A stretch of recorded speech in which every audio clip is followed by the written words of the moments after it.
Are you bullish on tokens such as WIF, BONK, Dupe, Jito, or Pith, but then you find you can't actually use them properly in DeFi because the loan-to-value ratios that are present in apps such as MarginFi, Drift, and Camino Finance don't actually give you what you think they're worth? Well, here's the solution with RainFi. I'll show you in this tutorial how you can do decent loans on tokens such as BONK with a much higher LTV, and at the same time earn droplets. As an example, I can go and collateralize this amount of BONK, $225 worth of BONK, and then borrow $180 worth of SOL. This interest rate is quite high, but I can literally go for this one here and still get a huge amount, $157 worth of SOL. Alternatively, I can use Camino Finance. I can deposit my BONK here, and the LTV ratio means that I can only borrow around $25 worth. Now, I'm very bullish on Camino Finance, but when it comes to altcoins, clearly this is not a value play. Or there's also MarginFi. They have isolated pools, but I can't even see what the LTV ratio is on them.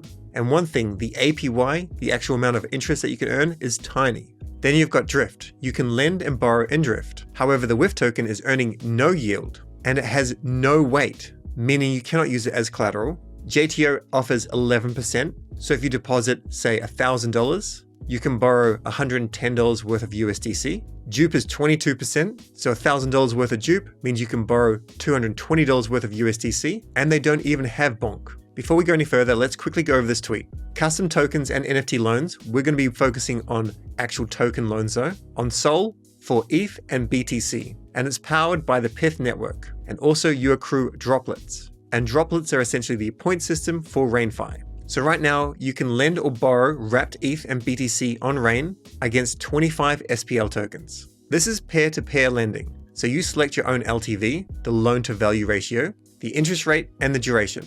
There's currently no deposit caps, and then you can generate passive income in wrapped BTC or wrapped ETH. There's no price liquidations, indefinite loan extensions, you can hedge here of course, and you get droplets every time you borrow. And if you don't try it out before the 1st of April, no worries, there'll still be droplets. However, 20,000 droplets will be distributed amongst all wrapped ETH and wrapped BTC lenders and borrowers. The snapshot is April 1st. So as I mentioned, this is peer-to-peer, so there has to be a liquidity pool set up by somebody, and I'll show you that in a second. Here, we're collateralizing our BONK, and we're borrowing SOL. Maybe there's also an option to borrow wrapped BTC. There doesn't seem to be an actual pool here, or maybe ETH.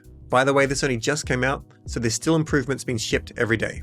Let's go to lend, and I'll show you how you can actually lend. Connect our wallet, Phantom. You can go and lend with different tokens, but I'm actually going to use some ETH. The minimum amount is 0.1, so I will do that. 0.1 ETH, and I'm going to have a maximum of a 14-day loan.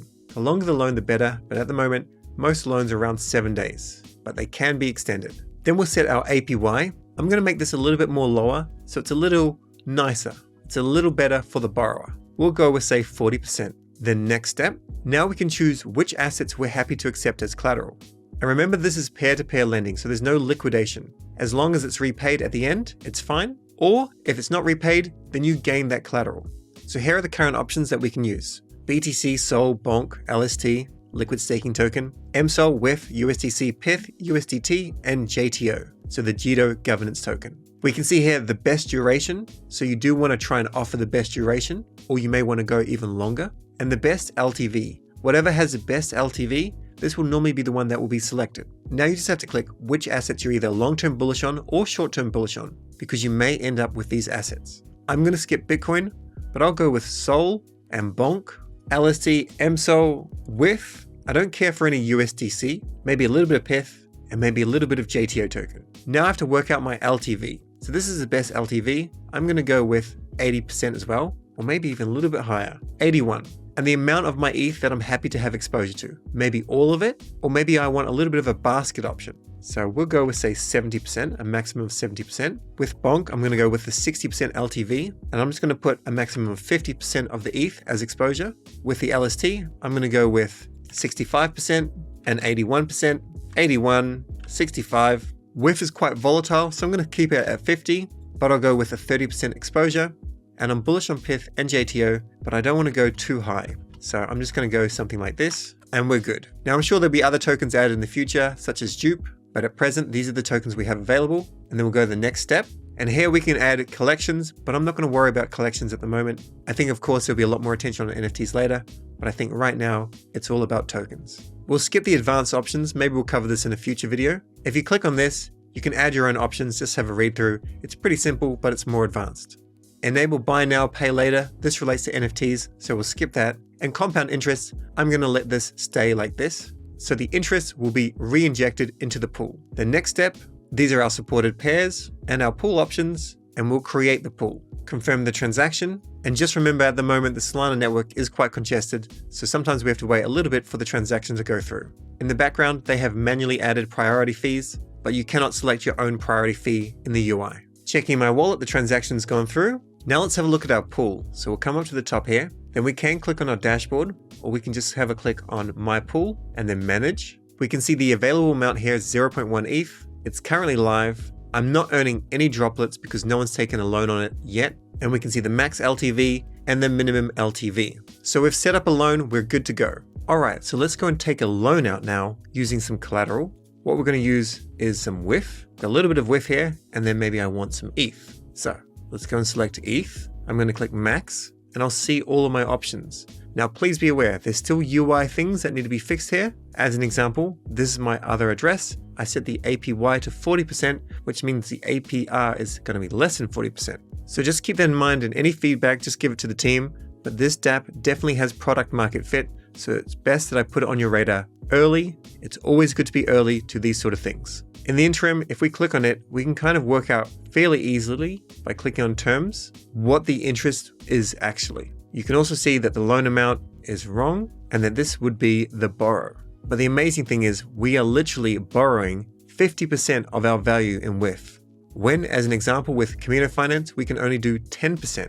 And with MarginFi, I can't even see the LTV. So once again, because we're early, we're still going to use this. We're clearly not going to be getting a loan of that amount. We can see the loan right here. And if we hover over interest, it'll actually show us the actual APR, including the upfront fees. The platform fees, 0.27%, and the duration is 14 days. If we click on this one, we can still see that it says 78.21% and it's 0.0009 ETH, whereas this one is not, it's 0.008. So we could work it out with a calculator pretty easily. Alternatively, just keep in mind that these bugs will be fixed very quickly. Let's have a quick look at this one though, just so we can see. This is a much higher APR. So the goal is very simple. We want to go with a low APR. However, on this occasion, I want to show you this so I can show you the other wallet. I'm not able to borrow as much here because of the way it's been set up, but we'll click on borrow. And if we see this quite often happens just with the Solana blockchain. So we'll cancel out of that. Now I just noticed something a little bit strange. So we can see it says this amount if I'm going for the full amount. If I go for a small amount, it does drop down. So there's something a little bit unusual. So that'll be fixed, I'm sure, but we'll go and borrow and then we'll confirm the transaction. While this transaction is going through, let me explain the value of this. If we're going to go and borrow ETH, then we want a higher return than what we're paying. And with this amount of ETH, maybe there's a new liquidity pool that's just been set up. You can go and take your ETH and jump in there. Or maybe you want to use this as a bit of a hedge. Maybe you think that WIF might just go down. There's nowhere where we can hedge it accurately. And you think that ETH will go up in value. So you set this up in such a way that if ETH goes up in value and WIF goes down in value, you just keep the ETH and you lose your WIF. That of course means you're defaulting on the loan and the other person bears the risk. That would also mean that any droplets that you accrued, you would not get, they would go to the lender. And if you did this too many times, then maybe lenders would not accept you. However, that is a pro of peer-to-peer lending. Now, if the transaction doesn't go through, just click borrow again. Remember, this relates to the Solana blockchain. It's not the dApp itself. You can see there is a priority fee here, so it's a little bit more expensive than what you would be initially expecting. But this is just what it costs at the moment with Solana. And this time the transaction was successful. We can share this on Twitter. Once again, this is not entirely correct. LTV minus 3% and interest, it doesn't say it there. But as I mentioned before, it's always good to be early. Some of my favorite apps such as Camino Finance and Dupe have had many bugs and UI changes needed over the last few years. And look at those dApps now. They're used every day by millions of people. So now that that loan has gone through, we can jump to our Phantom wallet. We have less WIF and we have some ETH down here as well. Then we can go and do what we want with it. Now let's go and reverse this just a little bit. As an example, I'm going to go and put in 1 Sol and the LTV here is 50%. The APR with this one is much more affordable, but the loan to value ratio is much smaller. So I'm going to go and do this one, and I'm going to go and borrow. I know I have to return more BONK in 7 days in order to get my 1 SOL back, and I'll confirm. Now this transaction has gone through. These numbers are not completely correct yet. We can see the amount of interest that I have to pay. Okay, now, so if we have a look at the dashboard, we can see our collateral. So 1 SOL and 50 WIF. And with this example here, we've got 1 SOL here. We have this amount of a loan, so half the value. So in order for us to default, the value would have to pump. It's a 7-day loan, so it'd have to go up more than 100%. But remember, we may need the BONK for something else.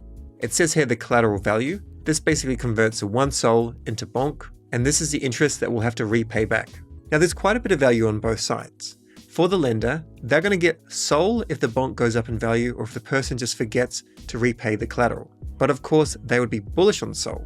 That's why they offered it as a pair. If BONK completely outperforms the market, then they lose on this one trade, but they also get droplets, and the liquidity pool is all about earning fees over a period of time. So that SOL would go back into the pool and it would be redeployed, and over time, it should get a decent return, as long as your settings are correct. Now for the person that actually borrows the BONK, what can they do with this BONK? Not a huge amount, but they may be able to go and lend it out with, say, Drift and get a good return on it. They may just be holding it for the speculation, and they may not want to sell their actual SOL, or they may have a decent amount of SOL in a few different wallets, and they want a decent amount of BONK in those wallets for future airdrop potential, and they're happy to pay the actual interest rate. Also, at the end of 7 days, they can either close the loan, or they can click on extend, and then they can just go and extend the loan. I've just flicked back to my main wallet. We'll come up here and we'll click on my pool and then manage. We can see the amount that's available. We have 1 current loan, and this is the loan amount here. There's a couple of things you need to know as well. At the end of the loan amount, you have to repay back the loan, of course, otherwise you lose your collateral. For every 1 day of the loan, you've got 1 hour of extra time as a grace period. So a 14-day loan has 14 extra hours, 7-day loan has 7 extra hours. If you don't pay back your loan, then you do not get droplets. Every 24 hours you get droplets. It's 1 droplet per USD per deposited value per day for a lender. You get 2 droplets per USD for all of the funds that are actually lent out. If you deposit, as an example, ETH into RainFi at 200% APY and no one takes out the loan, you still get 1 droplet per USD deposited value. You'll still be earning droplets, but as soon as someone actually takes out a loan, you'll be earning 2 droplets. And you also get 3 droplets per USD if you borrow. And by the way, you can also do this with BONK and USDC, and there are some more favorable APYs. So check out RainFi, this is a dApp I really dig. And remember, you're early, any feedback, give it to the team in Discord. And hang on to those droplets, who knows where they go. Stay curious, catch you in the next tutorial.